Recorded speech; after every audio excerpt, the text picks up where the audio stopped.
जय राम काका। जय राम भैया जय राम। ये बहुत टेंशन बैठा है यार, का बात है? टेंशन कहे न बैठी। का हाँ?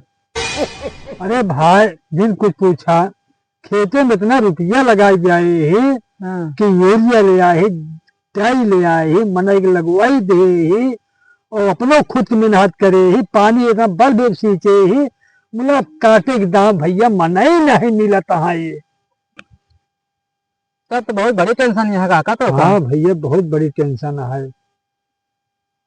अब भैया मनई क्या कहते हैं, सिगरेट, बीड़ी, गुटखा, नमकीन सब ले आएगे, दही दिए तही कभो मनई नहीं मिलता है।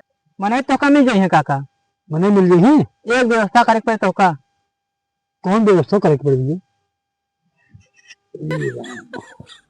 एक हम जानते ही नहीं रहे, नहीं तो उसे पहले से मिल रहे हो। काका एक व्यवस्था करे हो तो का मने मिल है तुरंत है। तो ठीक है, लेके व्यवस्था कर ले। तू एक काम करा, का मनई तू मनई वाला व्यवस्था बनावा, हम एक व्यवस्था बना लेते ही और खेतों में चलते मनई लिया किया हुआ। ठीक है चला तू।